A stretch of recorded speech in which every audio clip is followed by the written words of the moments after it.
Now turn to Section 1.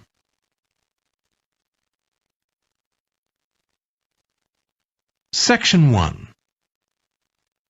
You will hear a man phoning the customer services manager of a hotel to get information about holding a conference there. First, you have some time to look at questions 1 to 5.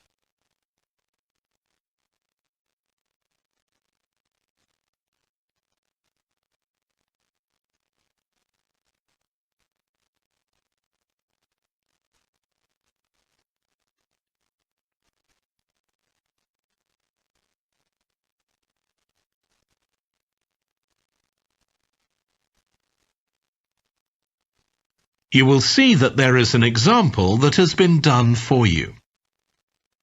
On this occasion only, the conversation relating to this will be played first. Hello, Flanders Conference Hotel. Oh, hi. I wanted to ask about conference facilities at the hotel. Have I come through to the right person? You have. I'm the customer services manager. My name's Angela. The name of the customer services manager is Angela. So Angela has been written in the space. Now we shall begin. You should answer the questions as you listen, because you will not hear the recording a second time. Listen carefully and answer questions 1 to 5. Hello, Flanders Conference Hotel. Oh, hi. I wanted to ask about conference facilities at the hotel. Have I come through to the right person? You have. I'm the customer services manager. My name's Angela. So, how can I help you? Well, I'm calling from Barrett and Stanson's. We're a medical company based in Perth. Oh, yes? And we're organising a conference for our clients to be held in Sydney. It'll be held over 2 days, and we're expecting about 50 or 60 people. When were you thinking of having it? Sometime early next year, like the end of January. It'd have to be a weekend. Let me see. Our conference facilities are already booked for the weekend beginning January the 28th. We could do the first weekend in February. How about January the 21st? I'm afraid that's booked too. Well, let's go for the February date then. So that's the weekend beginning the 4th. Okay. Now, can you tell me a bit about what conference facilities you have? Sure. So for talks and presentations, we have the Tesla room. Sorry? Tesla, that's spelled T-E-S-L-A. It holds up to 100 people and it's fully equipped with a projector and so on. How about a microphone? Yes, that'll be all set up ready for you. And there'll be one that members of the audience can use too, for questions if necessary. Fine. And we'll also need some sort of open area where people can sit and have a cup of coffee. And we'd like to have an exhibition of our products and services there as well, so that'll need to be quite a big space. That's fine. There's a central atrium with all those facilities, and you can come before the conference starts if you want to set everything up. Great. And I presume there's Wi-Fi? Oh, yes. That's free and available throughout the hotel. Okay. Would you also like us to provide a buffet lunch? We can do a 2-course meal with a number of different options. What sort of price are we looking at for that? Well, I can send you a copy of the standard menu. That's $45 per person. Or you can have the special for $25 more. I think the standard should be okay, but yes, send me the menu. Before you hear the rest of the conversation, you have some time to look at questions 6 to 10.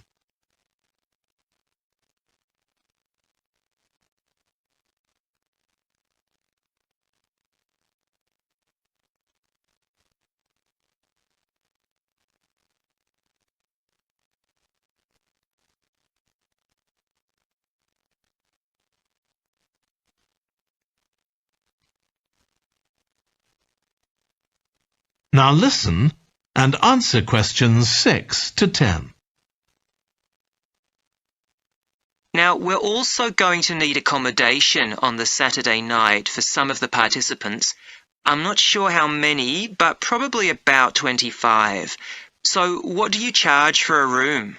Well, for conference attendees, we have a 25% reduction, so we can offer you rooms at $135.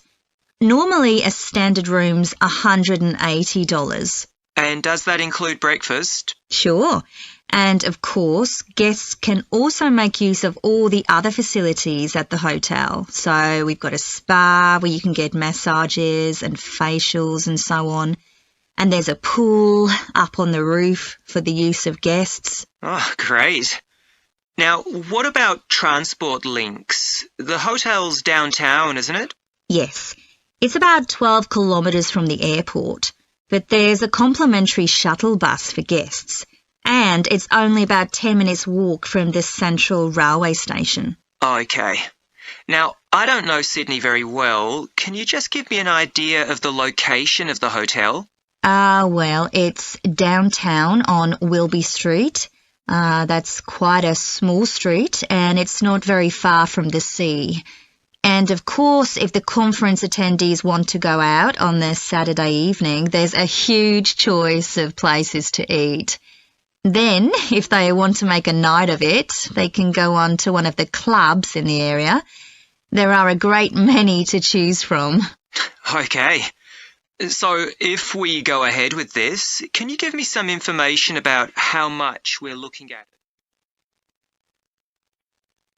That is the end of section 1. You now have half a minute to check your answers.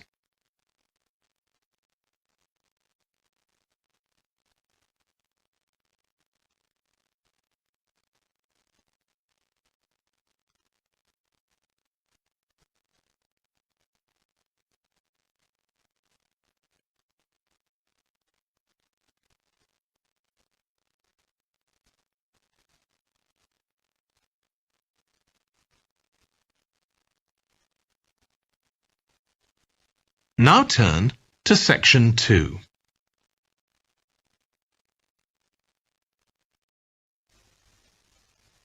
Section 2. You will hear a woman talking to a group of college students about volunteering to help other people. First, you have some time to look at questions 11 to 14.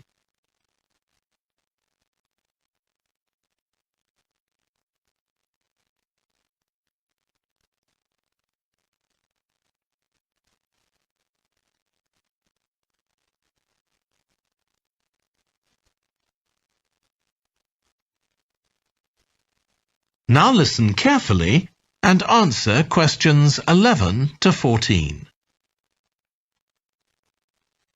Good morning. My name's Lucy Crittenden, and I'm the Director of Operations for an organisation that arranges volunteering in this part of the country. I'm hoping I can persuade one or two of you to become volunteers yourselves. Let me start by briefly explaining what we mean by volunteering. Volunteers are teenagers and adults who choose to spend some time unpaid helping other people in some way. Most volunteers devote 2 or 3 hours to this every week, while a few do much more. The people they help may have physical or behavioural difficulties, for example.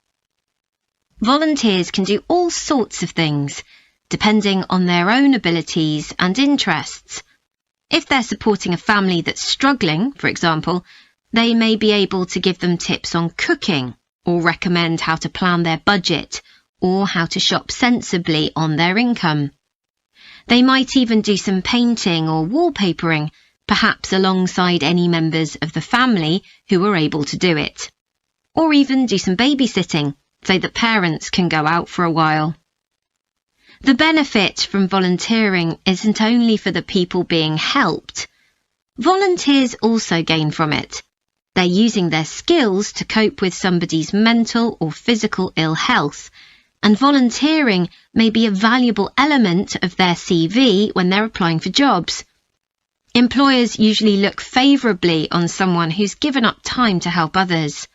Significantly, most volunteers feel that what they're doing gives them a purpose in their lives. And in my opinion, they're lucky in that respect, as many people don't have that feeling. Before you hear the rest of the talk, you have some time to look at questions 15 to 20.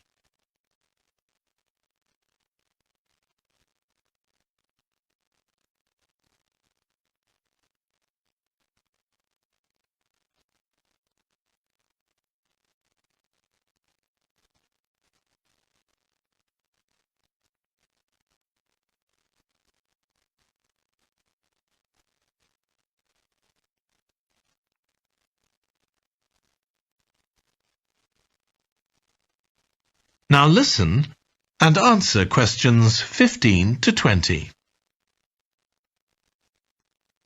Now I'd like to tell you what some of our volunteers have said about what they do, to give you an idea of the range of ways in which they can help people. Habib supports an elderly lady who's beginning to show signs of dementia. Once a week they, along with other elderly people, go to the local community centre where a group of people come in and sing. The songs take the listeners back to their youth, and for a little while they can forget the difficulties that they face now. Our volunteer Consuela is an amazing woman. She has difficulty walking herself, but she doesn't let that stop her. She helps a couple of people with similar difficulties who had almost stopped walking altogether. By using herself as an example, Consuela encourages them to walk more and more. Min visits a young man who lives alone and can't leave his home on his own, so he hardly ever saw anyone.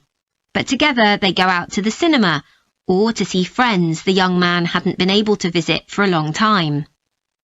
Tanya visits an elderly woman once a week. When the woman found out that Tanya is a professional dressmaker, she got interested. Tanya showed her some soft toys she'd made, and the woman decided to try it herself. And now she really enjoys it and spends hours making toys. They're not perhaps up to Tanya's standard yet, but she gains a lot of pleasure from doing it. Alexi is a volunteer with a family that faces a number of difficulties. By calmly talking over possible solutions with family members, he's helping them to realise that they aren't helpless and that they can do something themselves to improve their situation. This has been great for their self-esteem. And the last volunteer I'll mention, though there are plenty more, is Juba. She volunteers with a teenage girl with learning difficulties who wasn't very good at talking to other people.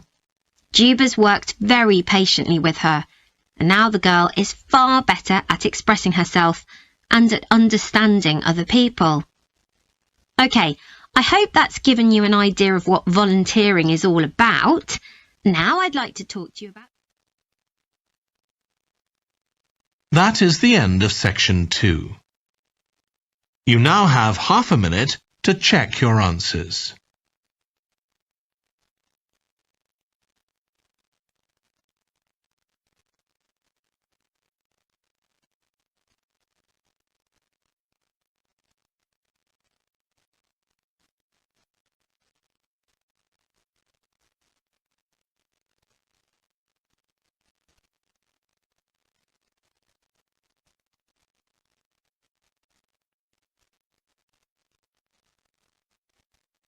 Now turn to section 3.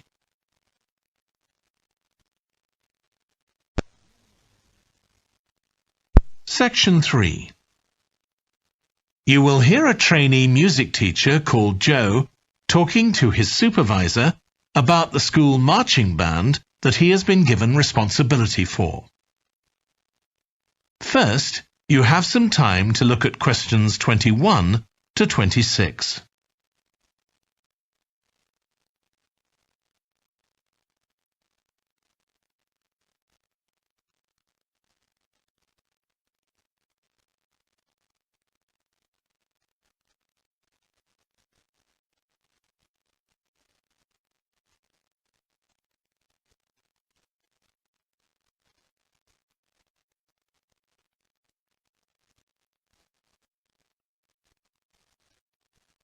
Now listen carefully and answer questions 21 to 26. So, how are you getting on with your teaching practice at the high school, Joe? Well, I've been put in charge of the school marching band, and it's quite a responsibility. I'd like to talk it over with you. Go ahead. You better start by giving me a bit of background. Okay. Well, the band has students in it from all years. So they're aged 11 to 18, and there are about 50 of them altogether. It's quite a popular activity within the school. I've never worked with a band of more than 20 before, and this is very different. I can imagine. They aren't really good enough to enter national band competitions, but they're in a regional one later in the term. Even if they don't win, and I don't expect them to, hopefully it'll be an incentive for them to try and improve. Yes, hopefully. Well, now the town council's organizing a carnival in the summer, and the band has been asked to perform. If you ask me, they aren't really up to it yet, and I need to get them functioning better as a band, and in a very short time. Have you been doing anything with them? Apart from practicing the music, I mean. I played a recording I came across of a drummer talking about how playing in a band had changed his life. I think it was an after-dinner speech. I thought it was pretty inspiring, because being in the band had stopped him from getting involved in crime. The students seemed to find it interesting, too. That's good. I'm planning to show them that old film from the 1940s, Strike Up the Band, and talk about it with the students. What do you think? Good idea. As it's about a school band, it might make the students realize how much they can achieve if they work together. That's what I've got in mind.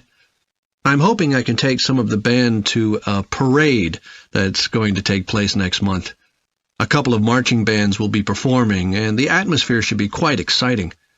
It depends on whether I can persuade the school to hire a coach or two to take us there. They sound like good ideas to me. Thanks. Before you hear the rest of the discussion, you have some time to look at questions 27 to 30.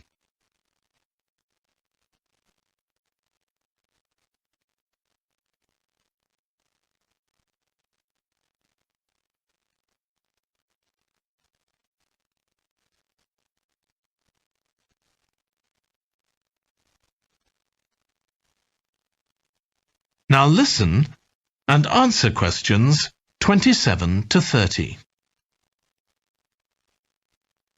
Can I tell you about a few people in the band who I'm finding it quite difficult to cope with?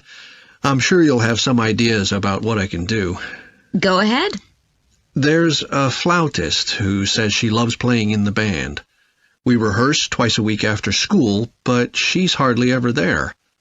Then she looks for me the next day and gives me a very plausible reason. She says she had to help her mother, or she's been ill, but to be honest, I don't believe her. Oh dear. Any more students with difficulties? Plenty. There's a trumpeter who thinks she's the best musician in the band, though she certainly isn't. She's always saying what she thinks other people should do, which makes my job pretty difficult. She sounds a bit of a nightmare. You can say that again. One of the trombonists has got an impressive sense of rhythm and could be an excellent musician, except that he has breathing difficulties, and he doesn't really have enough breath for the trombone. He'd be much better off playing percussion, for instance, but he refuses to give up, so he ends up only playing half the notes. I suppose you have to admire his determination. Maybe. One of the percussionists isn't too bad, but he never seems to interact with other people, and he always rushes off as soon as the rehearsal ends. I don't know if there are family reasons or what, but it isn't good in a band, where people really need to feel they're part of a group. There are others too, but at least that gives you an idea of what I'm up against. Do you have any thoughts about what I can do, Lizzie? That is the end of section 3. You now have half a minute to check your answers.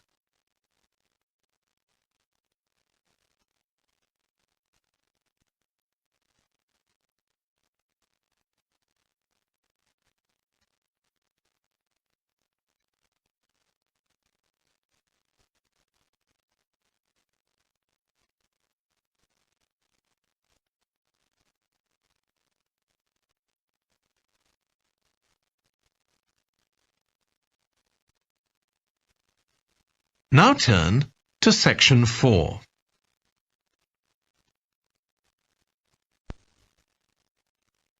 Section 4. You will hear a British University lecturer in music talking about concerts in an arts festival. First, you have some time to look at questions 31 to 40.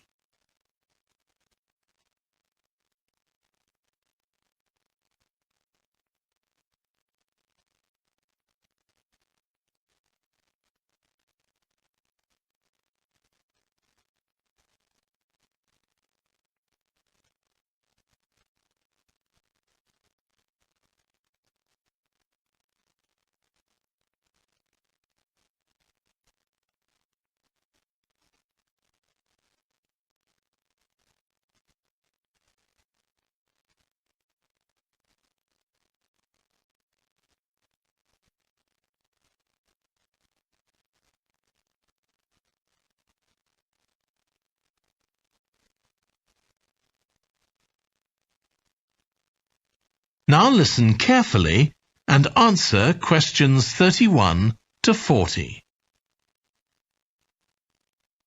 As you all know, the university is planning an arts festival for later this year, and here in the music department we've planned 3 concerts. These will be public performances, and the programme has just been finalised. The theme of the festival is links between the UK and Australia, and this is reflected in the music. Each concert will feature both British and Australian composers. I'll tell you briefly about the Australian music, as you probably won't be familiar with that. The first concert will include music by Liza Lim, who was born in Perth, Western Australia, in 1966. As a child, Lim originally learned to play the piano, like so many children, and also the violin. But when she was 11, her teachers encouraged her to start composing. She found this was her real strength, and she studied and later taught composition, both in Australia and in other countries. As a composer, she has received commissions from numerous orchestras, other performers, and festivals in several countries. Liza Lim's compositions are vibrant and full of energy, and she often explores Asian and Australian Aboriginal cultural sources, including the native instrument, the didgeridoo. This is featured in a work called The Compass. Her music is very expressive, so although it is complex, it has the power of connecting with audiences and performers alike. In the festival, we're going to give a semi-staged performance of the Oresteia. This is an opera in 7 parts, based on the trilogy of ancient Greek tragedies by Aeschylus. Lim composed this when she was in her mid-20s, and she also wrote the text, along with Barry Kosky.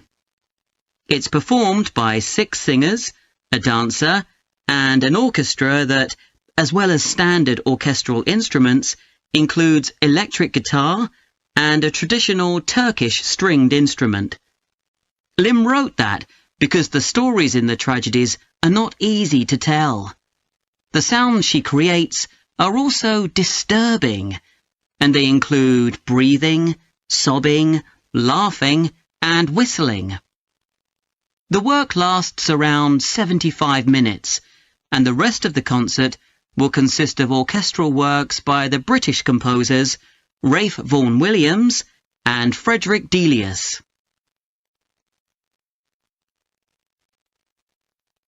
Moving on now to our second concert. This will begin with instrumental music by British composers Benjamin Britten and Judith Weir. After the interval, we'll go to Australia for a piece by Ross Edwards, The Tower of Remoteness. According to Edwards, the inspiration for this piece came from nature, when he was sitting alone in the dry bed of a creek, overshadowed by the leaves of palm trees, listening to the birds and insects. The Tower of Remoteness is scored for piano and clarinet. Edward says he realized years after writing the piece that he had subconsciously modelled its opening phrase on a bird call. Ross Edwards was born in 1943 in Sydney, Australia, and studied at the Sydney Conservatorium of Music and the Universities of Adelaide and Sydney. He's well known in Australia, and in fact, he's one of the country's most performed composers. He's written a wide range of music, from symphonies and concertos to some composed specifically for children. Edwards's music has been described as being deeply connected to Australia, and it can be regarded as a celebration of the diversity of cultures that Australia can be proud of. The last of the three Australian composers to be represented in our festival is Carl Vine. Born in 1954, Vine, like Liza Lim, comes from Perth, Western Australia. He took up the cornet at the age of 5, switching to the piano 5 years later. However, he went to university to study physics before changing to composition. After graduating, he moved to Sydney and worked as a freelance pianist and composer. Before long, he had become prominent in Australia as a composer for dance, and in fact has written 25 scores of that type. In our third concert, Vine will be represented by his music for the flag handover ceremony of the Olympics held in 1996. This 7-minute orchestral piece was of course heard by millions of people worldwide, and we'll hear it alongside works written by British composers Edward Elgar and, more recently, Thomas Adès. That is the end of section 4. You now have half a minute to check your answers.